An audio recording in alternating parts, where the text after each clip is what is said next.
Welcome home. We are WNST, AM 1570, Towson, Baltimore, and Baltimore Positive. We are positively taking the Maryland Crab Cake Tour back out on the road. Tons during the month of June. We're going to start in the month of May. We're going Friday. We will be at Fadley's down at Lexington Market. I think Luke and I are going to talk about drawing walks as the Tampa Rays come to town this weekend. We're going to be doing all month long Maryland Crab Cake Tour stops, courtesy of the Maryland Lottery, in conjunction with our partners at Jiffy Lube Multi-Care, as well as Liberty Pure Solutions. And we're taking it everywhere. I'm wearing my Pappas shirt right now. Pappas is actually the final stop of the month. We're going to be at Costas later this month. We're going to be at Coco's. We're going to be back at Fadley's. We're working with our friends at Cooper's and Slancha. Happy to have Patrick Russell and his team aboard. They're doing Fleet Week down in Fells Point later on this month. We're going to be talking about that. So we're going to be everywhere we go. We're going to be going this month and having crab cakes and shrimp and oysters. I'm putting an oyster tour together in September. September will be the month that the Ravens make their debut in Kansas City and kick off the season.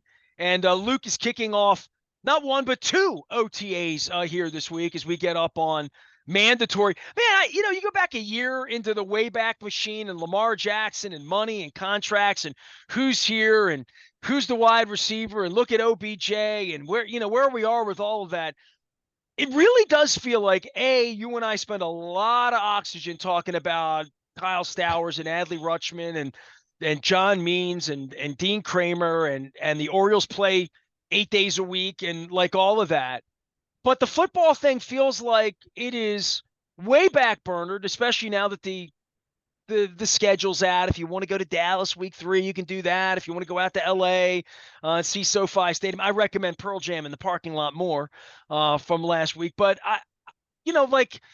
it's quiet and we're about to have this bang of mandatories and you're out there with Zrebeck and Hensley saying who's here today, who's not, who's got excused absence, who's participating, who's not participating, and all of that. But it's just quiet right now, right? And we're all baseballed up around here, as we should be. Yeah, and that's okay.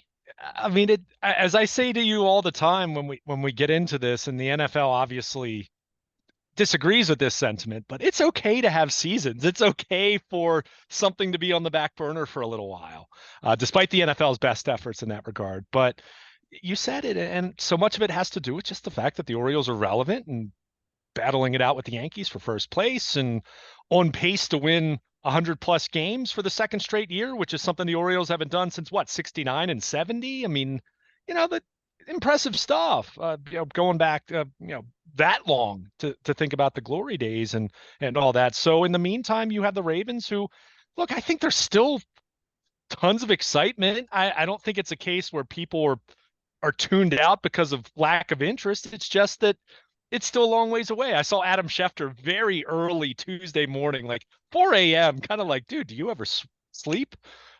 Made mention that it was 100 days out from the Ravens kicking off in Kansas City against the Chiefs for the NFL season opener. So, we're coming up on 3 months out from the start of the 2024 season, but we're still 3 months out. And yeah, OTAs, there's interest in terms of who's there and who's not, and who's lining up at left guard, who's lining up at right guard, who's at right tackle. How's everyone look? Is everyone in shape? What's Lamar's weight? I mean, that was the big story the first week of Lamar OTAs. weight thing. You and I haven't discussed that. And yeah, and here's where I'm going to get flippant with you, because I did get offered that seller on eBay offered me that the King Henry jersey, the 22 Oiler jersey at a discount, offered like $39. It still wasn't cheap, but I don't know. I at $40, I probably screwed the pooch at $6. But I wanted to get it. Why don't you like the Derrick Henry thing? Can we talk? But as it relates to Lamar and Lamar being thinner, faster, I don't even know what that means. You want him to be faster for what purpose? Because you don't want him to run as much. I don't know. But give me philosophically where you are on all that, because the offensive line's still the biggest question. We're not going to skip the lead here for the team and where they're going to be and how they're going to run the ball and how the offense is going to work in year 2 for Monken. But how are you feeling about the news of camp? Yeah, I mean, the weight thing, first of all, I just find it interesting that we're just seeing these swings, that it's fluctuated, that, a couple years ago, it was important for him to be up around, what was it, 230 pounds. And look, Do I think, let me be very clear. Do I think that this is going to be a major issue come week one? No, not even close. And the number of questions that Lamar got about his weight, I thought it was a bit much, even for late May, and understanding that not everyone that's out there is covering, two sports like I am, where, very much my attention is much more on the Orioles these days than the Ravens. But I get it. And I do think it's fascinating because I think back to, and you can certainly attest to this, but I think back to Ray Lewis and Shannon Sharp, who famously Shannon Sharp talked at when he was on the back nine of his career that he kind of made it a goal that he would drop 5 pounds every year just to try to maintain speed. But you're talking about whatever he was at the time, 32 years old, whatever it is. I mean, Lamar's 27. He's not 21 anymore, but he's not on the back nine or anything like that either. So I do find it interesting, and I do find it, I'm amused by pro Lamar can do no wrong fans saying they love the fact that he's dropping pounds when they were probably the same people saying they love the fact that he put on some weight a couple years ago to take more hits. And that's where I'm just like, which is it, one or the other? And then the Lamar detractors, the people who Lamar can do no right in their eyes, didn't like that he put on weight 2 years ago and don't like that he's dropping weight 2 years later. So I find most of the discourse to be silly. But well, there's we'll two MVPs now, right? So like like anybody who's perceived as being someone that would question quarterbacks running into linebackers, like the host here, is perceived as being a heretic at this point, that you're not a true believer. But I mean, if you're a believer in him, you're a believer in him at any weight. Yeah, but there's middle ground here. I think it's fair to say, okay, makes sense. I saw him maybe not look quite as fast last year as he had looked in previous years. How much of that is weight and how much of that is a 27-year-old athlete inherently is probably not going to be as fast as he was at age 21, 22, 23. That's just the nature of human beings as they age, right? So the thought I think of some dropping, of that's first step with him too, because I mean, first couple of years, they were design plays, and he went in knowing he's taking the ball, knowing there's an 80% chance he's going to keep the ball in the fold and the tuck. Even when Mark Ingram was around and they were playing the electric, football games that they were playing, there's something about knowing you're carrying the ball. His carries now have been much more born of escape scrambles. and there's something about not knowing what you're doing that you're not confident to have first step to sprint. So I do think he looks a little slower, but he's not slow. No. He's not slow. Or not slow. Right. Exactly. I mean, that would be crazy to think that. So I see that side of it. But on the flip side, I think it's fair to say, hey, how much is too much, knowing that you're going to have at least 3 new starters on your offensive line. And there could be some questions there. Not even so much the design runs, but just, hey, you could get hit in the pocket a little bit, especially early in the year if you're trying to figure out your guard spots and, if Roger Rosengarten's going to be ready to start as a rookie at right tackle or not. So there's some of that. That said, the amount of oxygen we've given it, we've spent 5 minutes, 3 minutes talking about this. Do I think this is going to be a major subplot to the 2024 season? Not really. What's the why though? I mean, what he wants to be? I think he wants to be a little more agile. I think. Look, any athlete, whether you're talking about Lamar Jackson or Adley Rutschman, or go back to previous generations, Cal Ripken, Ray Lewis, whoever, Ed Reed, they know their bodies better than anyone else. And even though now in this day and age, that they wear the catapult vests that they can track how fast they are during practices and all of that. There's still something for an athlete to be confident in his own ability and to know where he is physically, know where he is speed-wise, strength-wise, all those different things.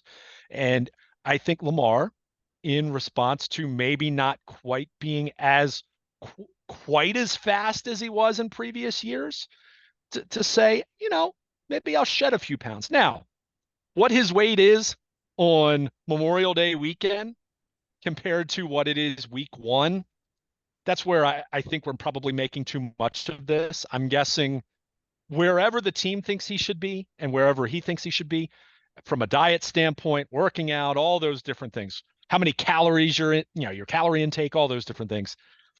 he'll be where he needs to be week 1. But the And noticeable part about him changing, I mean, when Ray Lewis was here, Terrell Suggs, I mean, we saw guys sure, change shape, especially big guys, losing 10, 15 pounds. It's very noticeable on Ray Lewis back in the day. As yeah, far as beefed up or beefed down, I just find this to be interesting, and I don't even it's know interesting. why, right? I mean, I've always been concerned with him breaking in half and him running into linebackers. The smaller he gets, the more he could theoretically elude such things, and that's important too. But there's also the part where, all right, this brings me back to why don't you like Derrick Henry as part of this? Why haven't you loved it? From a salary perspective, I sort of love the workhorse sort of idea of having that kind of guy who's trying to get to the Hall of Fame. And it also tells me I think that Lamar's going to run less. And they had to have known that when they drafted him years ago, even with 2 MVPs and all the money they've given him and all that. He wasn't. The idea was never to run him 12 to 15 times a game. And if he's smaller, it makes it even all the better that he throws the football and acts as a decoy as opposed to a running back. I don't know if I agree that the idea was never to run them 12 to 15 times a game. Their offense did not reflect that. I think that was always the plan. Now, certainly the evolution. Um, it, it's not a Derrick. Let me be very clear about this. I love Derrick Henry. Where are the Ravens ranked in their running game the last 5 years? They've been the best running team in football in the last 5 years, and they've spent nothing on running backs. So why do you feel so compelled that you need to do it now? That's inherent. That's the gist of my I argument. guess when they needed one in January, they pretended they didn't have one. I mean, I guess, but they still had the number 1 ranked running game in the NFL last year. The numbers don't lie. I mean, period. They just did. So my thought is, why are you spending money on something that has not been a prop? At no point over the last 5 years did I ever once think that the missing piece for them was having a stud 2,000-yard running back. Never, ever thought that was the reason. Gus Edwards did a heck of a job for them over the last 5 years. They've plugged and played veteran guys off the street that did a decent job for them. That's the gist of my argument for that. Now, that said, it comes down to this. Is Derrick Henry going to help them win games in January? If he does, then it's a great move. If Derrick Henry rushes for 1,500 yards in the regular season, but he's worn down come the divisional round, I'm unimpressed with the decision and the philosophical move to do that. It's all about January. Everything they do at this point, all about January. That sounds flippant. We're talking about OTAs right now. We're going to talk about minicamp. It is flippant, and it is early for you to even say that, but it's true. It's true. It's true.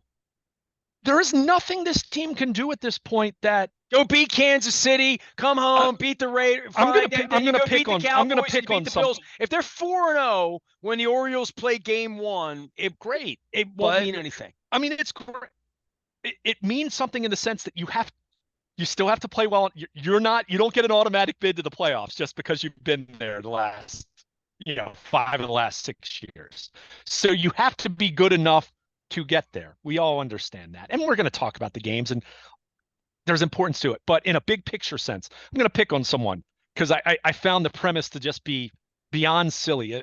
Robert Griffin III was talking about the Ravens' schedule, and it was kind of implying that the NFL did them a favor because, as much as there's been some focus on their Christmas stretch where they have 3 games in 11 days, if you look at them, people track net rest, and the Ravens have a pretty distinct advantage over their opponents as far as having more rest going into various matchups. And he was implying that maybe this is what gets the Ravens over the hump. And I just did a double take when I heard that. Nothing about the regular season has anything to do with them getting over the hump. It's all about January. Yeah, 2 weeks of rest last year. They were 13-4 last year. They had the best record in the NFL. They had the best point differential in the NFL. They had the best defense in the NFL. They had the MVP at quarterback. 5 years ago in 2019, same thing. Like everything I just reeled off, other than the defense wasn't the best, but it was top 5. Nothing about there is nothing, literally nothing that can happen in the regular season that does it. It's decided. They're getting over the hump in January. Again, and that's where it sounds flippant. They have to play well enough to make the playoffs. duh, Captain Obvious, right? They go 7-10 because Lamar gets hurt and some other guys get hurt and they kick the ball around. Yeah, then that's a different conversation. But it's not as though 13-4. Oh, well, if they go 15-2 this year, I'm convinced that January is going to be a different story. No, they just have to go do it. That's why I've said to you almost, tongue in cheek, but there might even be some merit to it that I do wonder for this team if and when they break through, if it's going to be the year where they are maybe a wild card and the expectations are lower and you're not thinking about them, in terms of number one seed and home field advantage. And I wonder if that's the year that they catch lightning in a bottle and they go on the run that like Joe Flacco did in 2012. But this notion that, that RG3 was saying that the schedule could make the difference for them. Why? They were in perfect position last year. They hosted the AFC title game. So, and that's what's challenging about I this. looked at their schedule in December and think they better be relatively healthy. They better be ready to play in December. But but we said the same thing last year, right? I mean, the schedule's tough in December last year, and they were gangbusters. Yeah, they rolled over teams. So that's why it was so frustrating last year, because it was all sitting there right for them. But this is where I will bring it back, as I took my shot at RG3, which, I have nothing personal. I just thought it was kind of a silly take. This idea that the regular season schedule was the difference in getting over the hump. No, I mean, it has nothing to do with that. But Lamar Jackson, Zay Flowers, Kyle Hamilton, they all spoke, after the first OTA that was open to the media. And Lamar said, was asked about if he's gotten over it, the AFC Championship game loss. And he said he felt like he was kind of just finally getting over it because they're back on the field doing team stuff. 2024 is underway. Zay Flowers said he still hasn't gotten over it. And Kyle Hamilton, his quote was, "We need to right our wrongs and get to a Super Bowl." I mean, this team, it's a long time until January. I mean, it really is. And we talked about this a little bit, 19-20, after they were 14-2 in 2019 and home field. And then the Titans absolutely, stunning, the way they lost that game. This was a little different because, it wasn't, the Titans were not, they weren't of any ilk, their stature wasn't anything impressive. Yeah, they lost to the Chiefs, but they were at home and they were the favorite and they were expected to break through this time around. So when you're in a position where it's late May and you have June, July, August, September, October, November, December, January, late January, I mean, that many months away until you're back on that stage, that's a grind mentally for this football team right now. And that, I don't say that with any expectation that I think that they're going to have this major drop off. I think they're going to be really good again. Are they going to be the number one seed? Well, tell me how healthy they're going to be, and tell me how healthy Kansas City is going to be, and tell me how healthy Cincinnati's going to be, and does Houston take the next step? Buffalo looks like they're probably taking a step back, but they still have Josh Allen, so it's still the AFC. Aaron Rodgers with the Jets. The first month with Kansas City, Dallas, and Buffalo, it's like, okay, you're 3-1, 4-0 at that point. You got something. You're feeling good, but you're playing real games here early. You're not getting the JV to start the season by any stretch of the imagination. No doubt. And we've already gone through that Christmas gauntlet of how kind of crazy the last 4 or 5 weeks of the season is, and where teams are in regard to all that. They got to put their britches on. Last year doesn't matter. Sure. Last year's a long time ago. No doubt. And that's where I kind of said the mental grind of this. Like, you can't get complacent as much. Look, I can be flippant about the regular season because I'm sitting in the press box. I'm watching the game on TV. I'm watching practices from the sideline. Like, I'm not in it. So, but for those guys, as much as you're focused on getting back to the AFC Championship game and breaking through this time and wanting another shot at Kansas City, and no, I'm not talking about a Thursday night week 1 game. It'll be fun, but it's week 1. It's not January. It's not remotely the same thing. It's not remotely anything that should be considered as revenge, even though you're going to hear people use that word. But it's important for their psyche. I think it's important for their early season confidence. And to your point, you better start fast because you're facing some tough teams early on. And you don't want to be in a position where you're, heaven forbid, 2-3, and Cincinnati gets off to a 5-0 start, and suddenly you're chasing them for the North, let alone thinking about the number 1 seed or anything like that. So, the schedule is not going to afford them too many stretches where you say, all right, this is a chance to breathe. You can look at a couple pockets where the games aren't quite as imposing on paper, even though we know that in and of itself is kind of a dangerous game when you're trying to think about what a team was last year and knowing, trying to think what they Well, are you this see year. Giants and Commanders, and you're like, they stink. That's how you Yeah. feel about it. I mean, the Giants, yeah. I mean, with Washington, though, I'll say this much, and you know me, I have no love lost for that team down the road. I've never have. But I think the quarterback that they drafted, I like him. I really do like him. So, look, does that mean that they're going to have a 2018 Lamar like, kind of lift and they're a team that's in the playoff race? Probably not, I especially like that Joe early. Theismann, but that was 50 years ago. Yeah. Yeah, but Jaden Daniels, I like. I think I venture to say they may have finally found the guy. Now we'll see, but I loved watching him play in college. But they're also facing them in week 6. So yeah, I mean, Denver's on the schedule. Vegas is on the schedule. I mean, I think those are two of the nondescript as nondescript gets in terms of teams that I don't think Vegas is terrible. I think they've got a decent roster, but who's playing quarterback for them? You better not lose to them.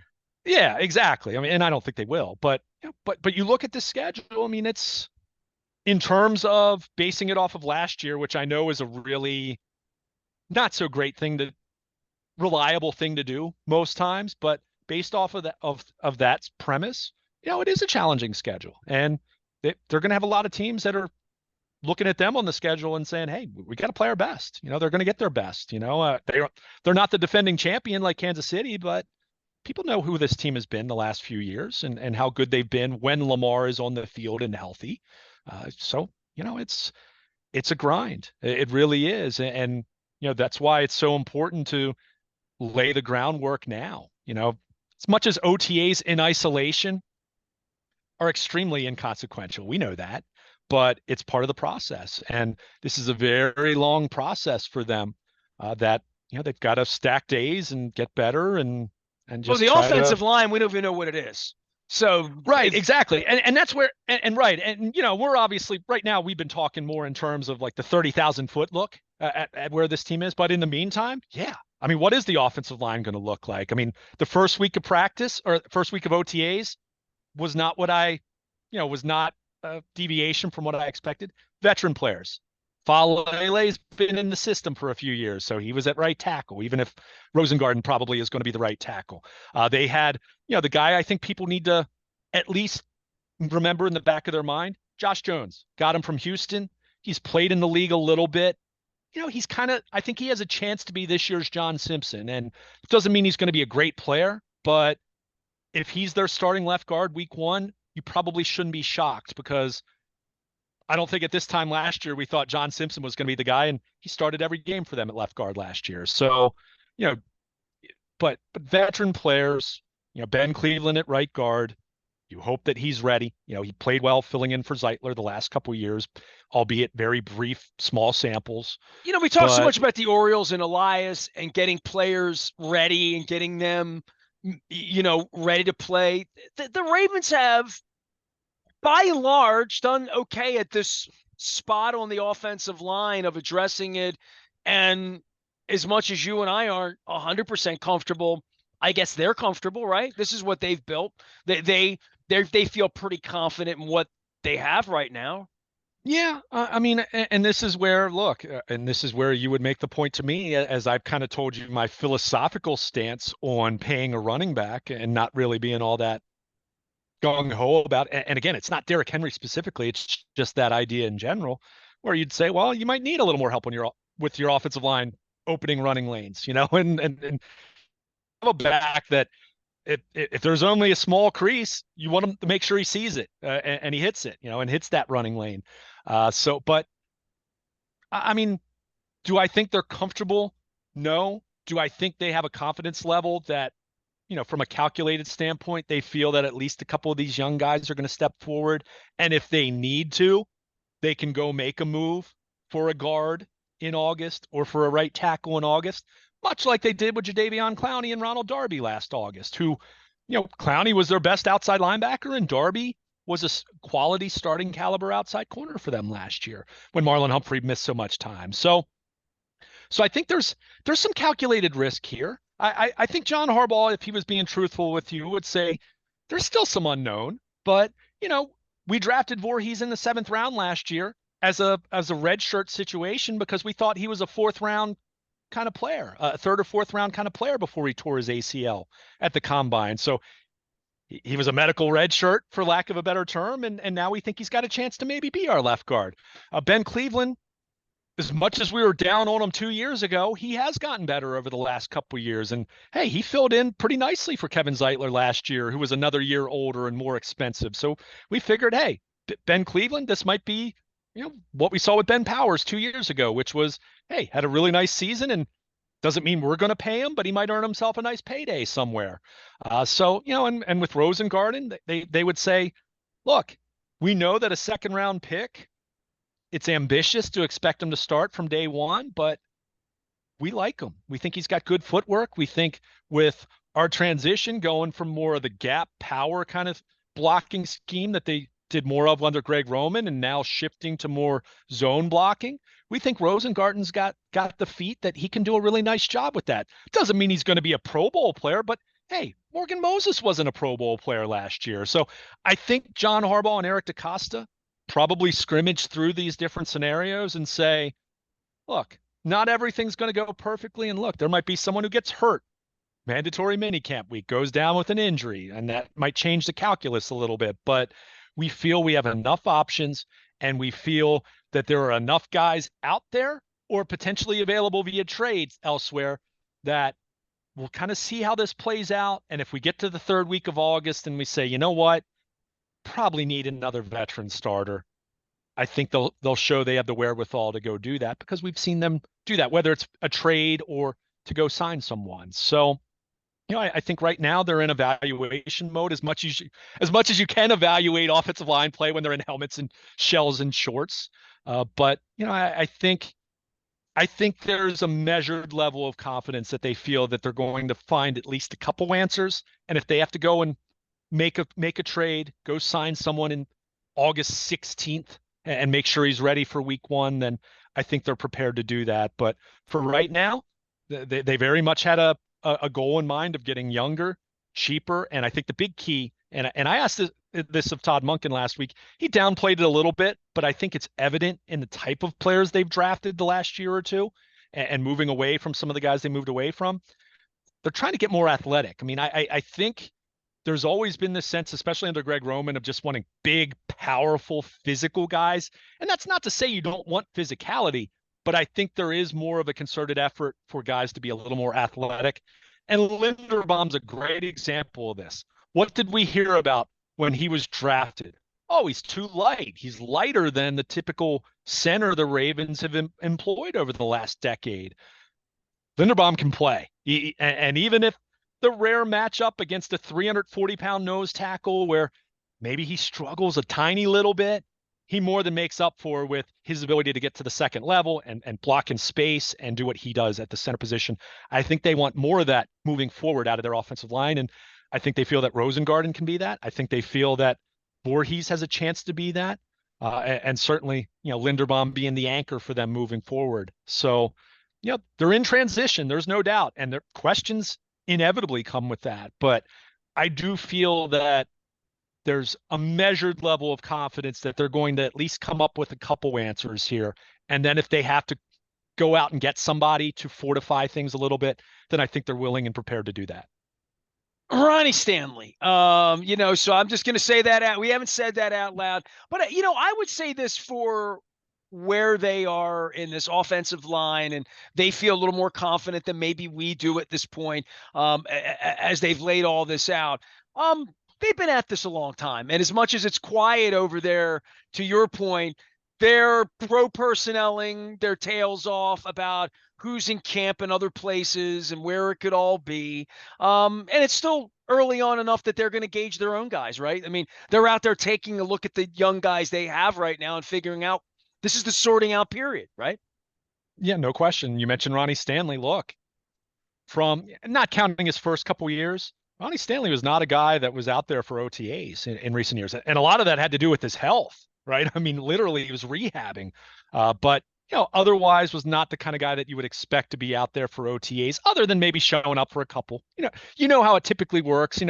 Kevin Zeitler types, they show up for a couple OTAs and then you don't see them for a couple weeks, and then they're back from minicamp. And that's kind of the way it goes for any non-quarterback veteran, basically. But Ronnie Stanley was out there the first week and taking every rep.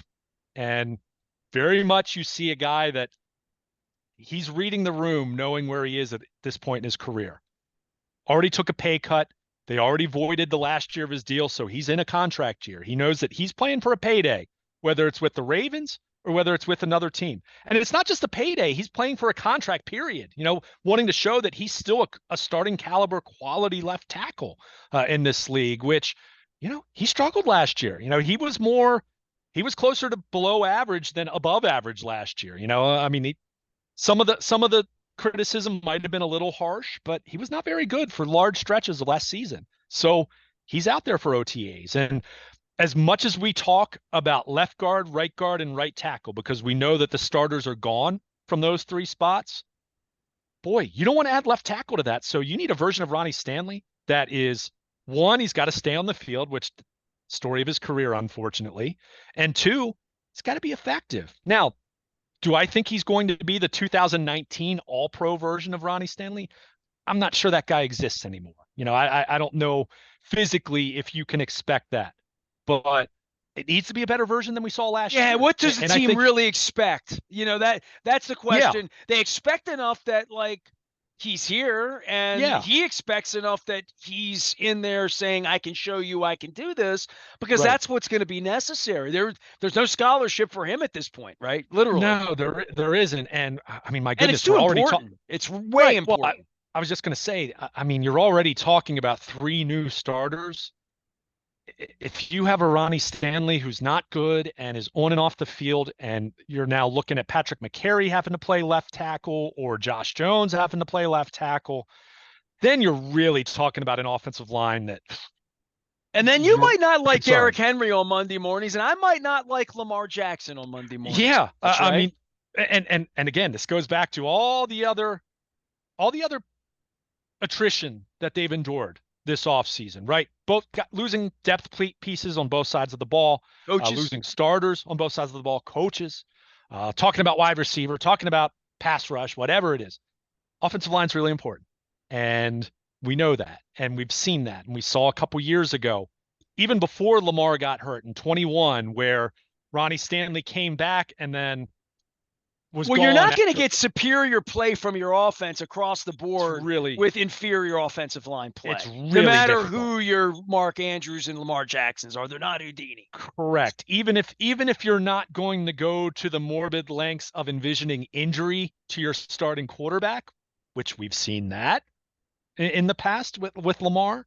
The Denver game 2 years ago where he gets sacked and lands on his knee funny and he's done for the year at that point. That's how Flacco got hurt too, right? Sure. Yeah. James Hurst, who got pushed right into Joe Flacco's leg. But even if you're not worried, even if that scenario doesn't occur, you need your offense to function at a high level. You need to be productive and efficient, and you want to be good on third down. And when you need to throw, you need to protect. And I think a big part of this, and we saw this last year, despite the offensive line's metrics, pass protection and all that, looked pretty good. With Pro Football Focus and ESPN's pass block win rate, all these different metrics that, try to quantify something that's not easily quantifiable. But they've really struggled in 5-man protection last year. And I think moving on from Moses, not so much Zeitler. I think Zeitler, there was more concern with his age and his knee, even though he played really well last year. And with John Simpson, I think there was very much a sentiment of, this offensive line needs to get younger, and they want to have a group that can hold up in 5-man protection. Because if you have 5-man protection, that means you can have 5 guys out in routes. And if you can have 5 guys out in routes, and the defense has to devote those many resources to 5 players in coverage, then that makes it that much more difficult to keep Lamar Jackson contained in the pocket. So it's all related, right? It's all relative. I mean, it's a chain reaction, but all of that begins with, are you protecting up front? Are you opening running lanes for your backs, whether it's Derrick Henry, Justice Hill, or Keaton Mitchell coming back in December? You've got to do that, but you got to keep number 8 upright and healthy. We've seen it over and over and over now. If Lamar Jackson is healthy, this team is an outstanding bet to be there for the divisional round. I mean, it's just the truth. Say what you want about what happens from that point, but that they've been there. So you need to keep them healthy, and that it's paramount. I mean, the most important thing to this team's success is number 8 and his health. And what's the most important factor in keeping him healthy?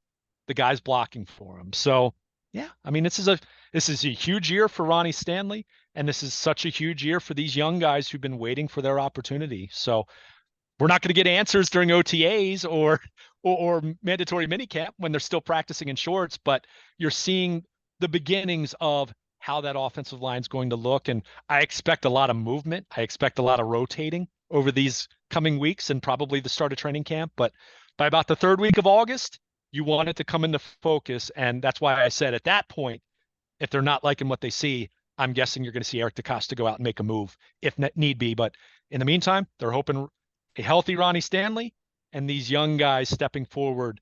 It's going to be a different look, but they're hoping that the Ravens can be better in the long run for it. Our Memorial Day leftovers include some Ravens, a lot of Orioles out there. Luke's covering the Birds all week long. Bo Sox and Tampa in town this weekend. We'll be down at Fadley's on Friday. We're moving the Maryland Crab Cake Tour presented by the Maryland Lottery. I'll have the Pac-Man scratch-offs, also our friends at Jiffy Lube Multi-Care, as well as Liberty Pure Solutions. And my water is so fresh and clean that I drank it all here.